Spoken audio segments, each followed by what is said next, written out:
life goes up, you're not, you sort of lose faith in your politician to, you depend on them to create the solutions for you so you can keep your life going the way you're used to it.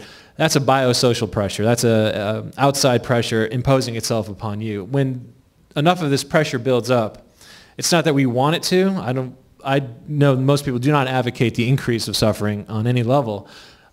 Historically, when you look at how society has changed itself over time, there's an intervening outer pressure going wide enough to the population to create that kind of motion. So how that's going to unfold, I'm not a prophet, so I couldn't say that to you, but what's likely? Well, what's likely is you're going to see increase in civil unrest. What's likely is that you're going to see that as this system plays itself out, you're going to see greater scarcity in our resources. You're going to see prices rise. You're going to see, especially in our hydrocarbon base and our transportation and production based on oil, you're going to see increased warfare, which you're seeing now. You're going to see the aberrant outcomes increase over time as the pressures get greater until enough people want to move in another direction. That's why the movement, part of the reason why the movement exists. We're trying to get this information out into the social mindset so that when the pressure is building up, people have a place to go or they have a direction they want to move in. So your question is it's not easy to answer, if that makes sense. I'll just add, in case we're overcomplicating your question, if everyone agreed to move into the system like this, it could be done virtually overnight. Because it's just a matter, if we applied everything we knew right now, the majority of the things could be conquered. It would take time to implement them, obviously, but that's a matter of degree. But the know-how that we have has been around for a long, long time, to effectively engage and apply. I often get asked what the transition's going to look like, and to that person I usually say, well, how would you describe the time that we're in? We're transitioning to something. This is it. So this is what it looks like, and there's so many variables to put a strategy together as soon as, it would kind of be, I don't know, it would be challenging because you don't know what you have to work with, and you don't know the future events. You don't know what resources you will have yet. We would need to take an inventory first. We don't know if there are going to be wars going on, if there's going to be natural disasters on the planet. So that's why when people say, where's your plan? Give me your, like a business plan, they want us to hand them a book or something like, let me review this transition plan. It doesn't exist except in the reality that we're in, and trying to engage people with these ideas so that they will first desire it. We have to want it. This is something that it's not going to happen by force. It needs to be through desire. Unfortunately, it may come through suffering first, that people desire something different because there's been a disillusionment of the system being fixed, the current system that we're in. But I definitely feel like we're in the transition, and that we have a unique opportunity to try to impress upon people the importance of getting started with something like this. Is there any talk among you or other people about like the first city that we're going to try and to provide an example for people to show them that it can work? Well, that's been talked about for a long time. I think it's less, if you think about it, is it really about the city, or is it really about the applications of technology in certain sectors? Like I would rather than a city, I'd rather see, as I alluded to earlier, vertical farms being set up along the coast of, say, some local city that's already existing and producing free food. So you start with the free food production. Basically, they call that socialism. If you put anything for free, it's socialism. But it's transitional. See, the problem with socialism in a market economy is that it takes away from market share and hence reduces economic growth. That's the clash, though. That's why it's fought so much. That's why in America, all that thing they tried to do with the healthcare industry backfired so violently, is because it's hurting the economy, even though it's completely inhumane the way they organize things. So if you were to take an approach of applying technology to certain areas of human need and getting that going, that would be an amazing first step. But knowing that you can automate a city and creating a city, that might be applicable too, but I think it'd be better to show how in a pocket that actually has a tangible return, not just say a test city that isn't accessible, you apply technology for certain services and you get that out there. And then slowly everything else becomes more and more socialized, if you will, using technology. And then a tipping point occurs where the market system falls and it's completely replaced by a free economy because everything has reached that point. And the value systems have shifted enough where people are willing to engage the system knowing it's for their betterment and the future of their species rather than wanting that incentive of money. So I hope that makes sense. Sure.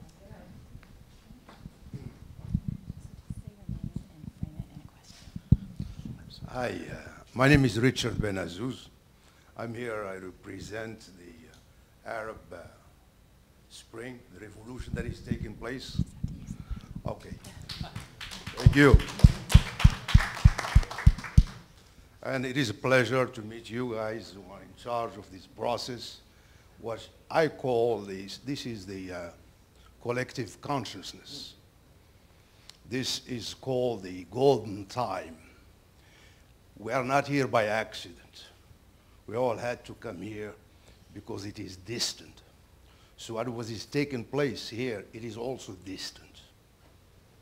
Okay. Now here is one thing that I have for you. These movements, these consciousness level that all came together, cooked up one explosion, economically, politically, consciously, it's an uplift for humanity. It is up to us all to work it. All of us are involved in this. There is no such thing as a race. There is no such thing as a cultural difference. All there is humanity grouped in this globe that we are caught in. So I came here offering my thanks for your efforts, and I think because of your efforts, collective efforts, that we are having a revolution in my country. Greece. Morocco. Oh, Morocco. Can you talk into the mic so they can hear you? Yeah, I've been told to speak in there. Ask your question. Okay, my question here. Oh, that's even better. Yeah. My question here is, what are we willing to do to help people that are under totalitarian dictatorships that have been supported by special interests here in the States as well as in Europe? What I mean by special interests, I mean by the industrialists, by the food corporate, the three giant food corporate. What are we as people willing to do for them before they turn into the so-called fanaticism? Because that will be their last hope if we don't help. Because I've been engaging them, and if they don't say no help, they will go into the dark ages behavior. Thank you. Sure, thank you. What I would say off the bat is that the dictatorships that are supported by industrial interests are one of the worst symptoms of the economic system that we support, because as I think many know that have studied the work, say, of John Perkins and these dictators that are supported by what we call the corporatocracy, it was a term that he coined, where corporations and governments basically merge and they have different influences, and they want to keep people in power that serve certain commercial interests, such as Saddam Hussein used to be very, very easy to get along with the United States, giving petroleum to us, and then he began to do rogue things and we had to remove him, such as Hugo Chavez, who was recently couped in 2003 by the states and corporate interests, who survived it, fortunately, but he's not agreeing with especially hydrocarbons, but the economic interests of the West. But that is a manifestation of this system. So what are we doing to help them in the short term? That's a big question. The best thing I can recommend is go to the root of the problem that we've talked about, and let's work as fast as possible to get rid of it. Because even if we were to help certain regions in certain ways, it's only going to occur somewhere else. It's only going the same exploitation and abuse and the remaining of abusive governments, so they benefit Western interests, which is basically what you're talking about. It's going to continue. So, I mean, if anyone has anything else to suggest in the short term, that's a very complicated question, you know. But we have to get rid of the system. Yeah.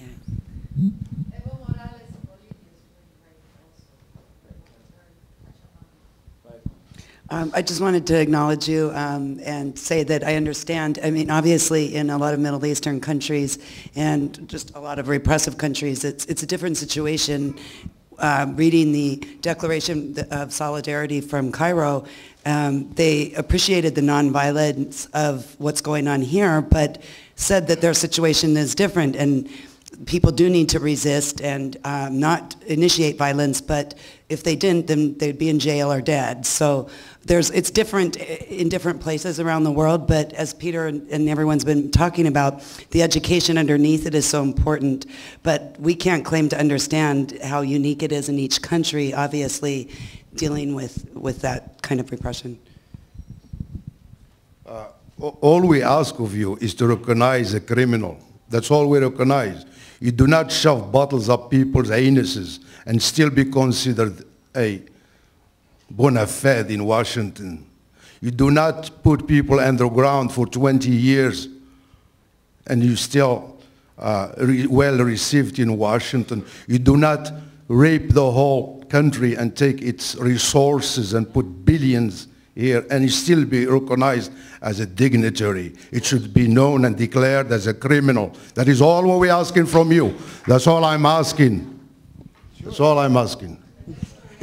I think everyone shares that.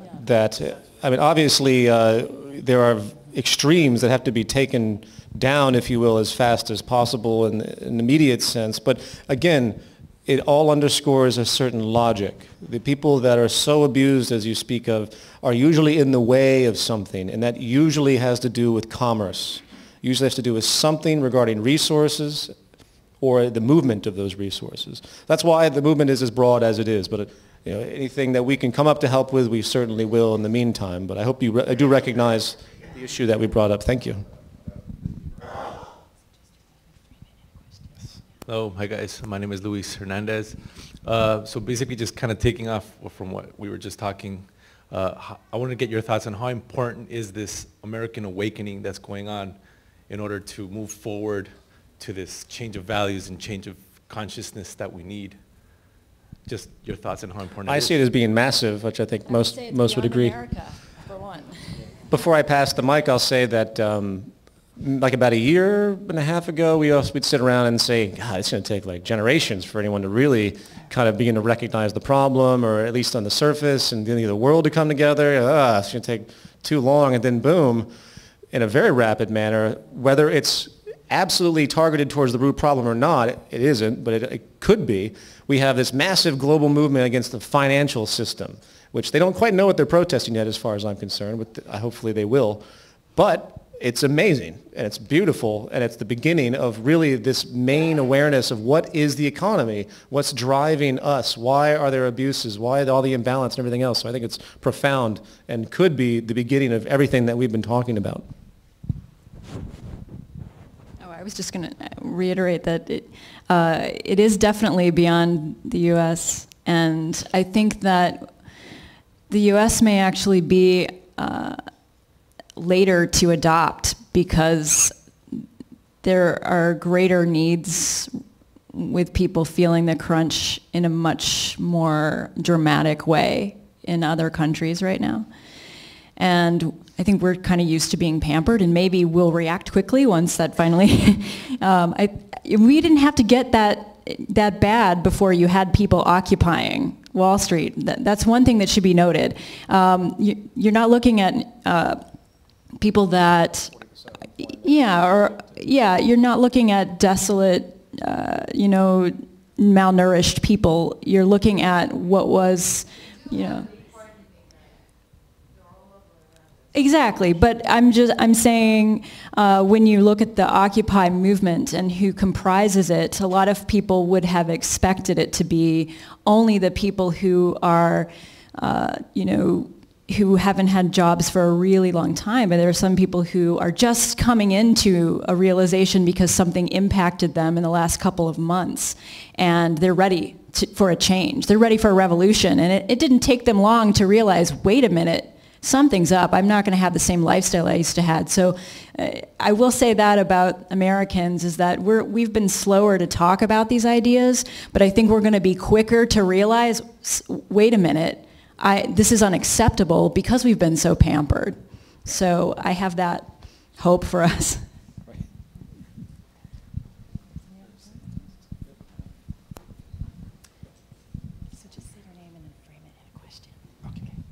Hi, my name is Bilal.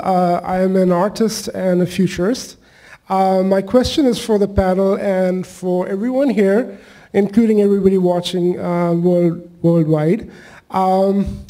Just the same way that the MP3 technology or the digital formats took away cassettes and other businesses and collapsed them, I'm aware that in 1927, Nikola Tesla put up the Wardenclyffe Towers, and he did that to harness energy from the ionosphere. So I really appreciate what Mr. Jacques Fresco and Mr. Peter Joseph has suggested to us, but to find a solution for all that we want to see possible, we need to have access to free energy. And I don't understand why, as a human race, we can have our individual grievances, but we don't go and ask for something that can resolve all our issues, and that is to have access to free energy, so we can free our minds to be who we want to be. And all of these things I can only see as a possibility if we have access to free energy. That's interesting. I see your logic. I think even beyond Tesla and a lot of other great thinkers that have been utilizing very, very unconventional, if you will, means to generate energy, the resources that we have now with geothermal, the engineering capabilities we have now with geothermal and the potentials of geothermal and solar and wind, and very simple structural things that can be done like pressure transducers and things like that actually would already enable almost an infinite, at least as far as humans in their lifespan are concerned, an infinite amount of energy. And those are actually semi-conventional. They're just not harnessed, and there's no focus. And I think I shouldn't have to explain to you that if we bring in free energy, so to speak, it's never really free. Even the sun will burn out in 4 billion years, but that's a pretty long time. Sure.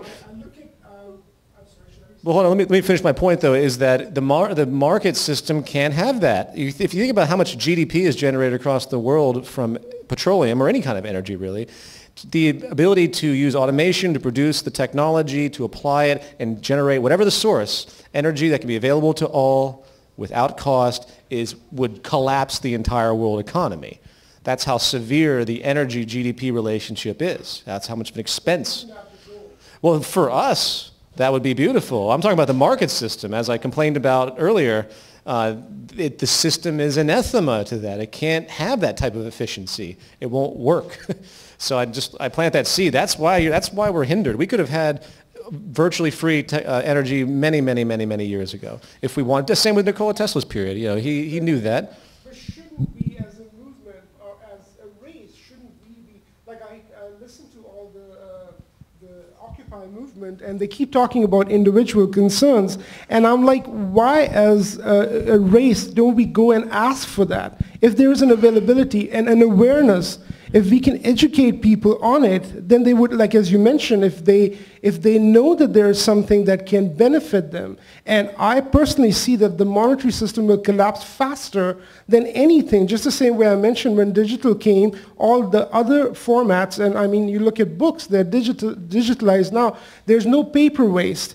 It's because something was introduced and there was no contesting, or there was no protest except for the people that were making it, because it collapsed and people easily adjusted to the new system. I think that if we have access to the free energy, first of all, we have to demand it, because it's not going to be given to us, because it has existed for a very long time, but it's just been hidden from us. So once we have that, all this monetary system will collapse in itself. From what I hear you saying, absolutely agree with you. And one of the things you're talking about is awareness. Enough people asking for this, enough people wanting to go in this direction. I think part of the reason what happens, people will charge in and they get angry and they want to protest or they want to revolt. not knowing what direction to go into leaves you very susceptible to the will of the crowd, if you will. Part of the reason the movement is doing what it's doing, which is just volunteers advocating information that we didn't come up with, we're referencing data sets that methodology, scientific method, for example, a systems approach that I touched on earlier. We're referencing a data set that is a logical ground-up approach to life ground. The word I kept hearing when you were talking about energy is life ground needs. Life ground needs are the basic unifying human needs of nutrition, air, oxygen, water, shelter, social interaction, stuff like that. Energy, of course. So without enough people knowing about it and without enough awareness of any project, and people approach me all the time about, well, why don't we just do this? Why don't we just do that? Every single why don't we just is usually followed by something that requires global mass awareness. And it's just like, there's another movement, there's another movement, there's another movement. We're going right to what we can identify the root cause of the issue, which is the social system that we've designed, well, that we didn't design it, that we live inside of, and understanding its design and the negative retroactions that it has on us as in everybody, all the people in the world who suffer from poverty. They're hungry in the world. They're not hungry because they don't have enough. There's not enough food. They're hungry because they suffer a condition called poverty. Okay, so now you're looking at something that is not a technical. It's technically possible, but it's still not done. If it's technically possible and it's still not done, now you're looking at a value problem. You're looking at a value issue. That is an educational problem. And we do have a time limit. There is a certain amount of time that we can, fuck around before we run out of clean water, before we have too much erosion of our arable land. We have too much depletion of our vital resources that makes all of this work. So that's my motivation, to try and communicate this information to as many people as possible. And I think that's the direction you're going. When I hear what you're saying, that's the direction I hear that needs to be taken, and it's happening right now. So, and I would just add one more thing to that, because it's the same train of thought, is the ability to produce food without cost. We already have massive agricultural automation systems. The farmer's market, I went to a farmer's market recently, and I was blown away. It was so hideously cheap. It was like $2 for 10 pounds of tomatoes, and like $1